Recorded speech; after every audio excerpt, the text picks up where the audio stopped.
Most Blue Zone guides explain Nicoya's longevity with diet and social structure. A researcher at the University of Costa Rica spent years asking the same question, and the data eventually pointed somewhere those guides don't mention: the water. The Nicoya Peninsula sits in northwest Costa Rica. By income, it's one of the poorer regions of the country. Basic infrastructure, limited access to advanced medical care, relatively modest diet. On paper, not the profile of a longevity hotspot. And yet, men aged 60 in Nicoya have roughly double the chance of surviving to age 90 compared to the Costa Rican average. Their rate of centenarians per capita is estimated at 2 to 3 times the U.S. rate. This is the Nicoya paradox: low income, long life. That combination doesn't happen often in population data, and when it does, the explanation is almost never what the standard longevity checklist predicts. Luis Rosero Bixby, a demographer at the University of Costa Rica, mapped Nicoya's mortality data in the early 2000s. He spent years trying to account for the longevity advantage through diet, exercise, and social variables. The diet explained some of it. The social structure explained some. There was still a residual, a gap between what the known variables predicted and what the data showed. Eventually, the data pointed to calcium and magnesium levels in the local water supply. Hard water. Water naturally high in calcium and magnesium from mineral-rich ground has appeared in cardiovascular mortality data for decades. The first serious epidemiological work on this was in the 1960s, when British researchers noticed that regions with harder water had lower cardiovascular death rates. The finding kept replicating across different countries and data sets. A 2016 meta-analysis in the European Journal of Epidemiology reviewed studies from 16 countries. Higher magnesium in drinking water was consistently associated with lower cardiovascular mortality. The effect was meaningful at population scale, not dramatic in any individual case, but consistent enough across data sets that chance is unlikely to explain it. Nicoya's groundwater is naturally high in both calcium and magnesium. The same minerals that make water hard in the plumbing sense are the ones showing up in the cardiovascular mortality data. This is not what longevity brands want you to hear. It doesn't require a supplement. It doesn't require behavior change. The Nicoyans drinking local well water are getting a cardiovascular benefit passively as a byproduct of geography. Here's why calcium and magnesium in water appear to protect the cardiovascular system. Magnesium is a cofactor in over 300 enzymatic reactions in the body. Two of the most relevant for cardiovascular health. It regulates arterial muscle tone, helping blood vessels relax rather than constrict, and it plays a role in maintaining normal heart rhythm. Magnesium deficiency is associated with hypertension, arrhythmia, and endothelial dysfunction. Chronic low magnesium is common in Western populations eating processed food, which strips most of the mineral content present in whole foods. Calcium in water is absorbed differently from dietary calcium in food or supplements. The ionic form present in hard water may interact with the cardiovascular system through mechanisms still being studied, but the epidemiological signal is consistent enough that the WHO has flagged soft water as a potential cardiovascular risk factor in populations transitioning from hard to softened water supplies. The Nicoyan well water delivers both, daily, passively.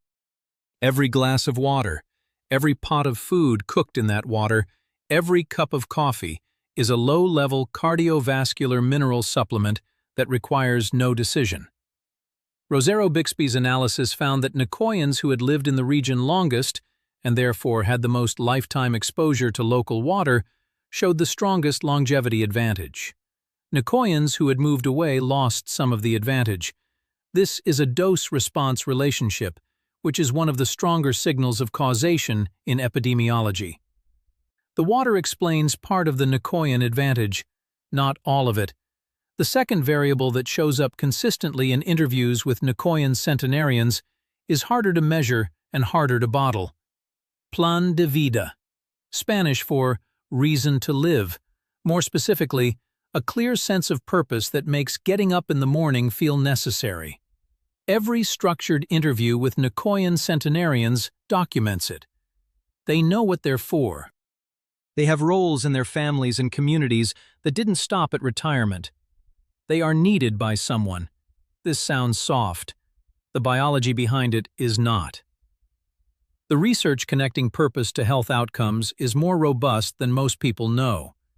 A 2014 study in psychological science followed over 6,000 adults and found that higher purpose in life was associated with significantly lower all-cause mortality over 14 years. A 2019 JAMA Network Open study of nearly 7,000 adults found the same relationship and noted that the effect was independent of depression, social engagement, and physical health at baseline. The mechanism appears to run through the stress axis. Chronic purposelessness, no clear reason to get up, no role that requires your presence, elevates cortisol over time. Chronically elevated cortisol accelerates cellular aging, suppresses immune function, promotes visceral fat accumulation, and increases cardiovascular risk. This is not a subtle effect. The biological cost of sustained purposelessness shows up in blood work and tissue. Having a clear plan de vida does the opposite.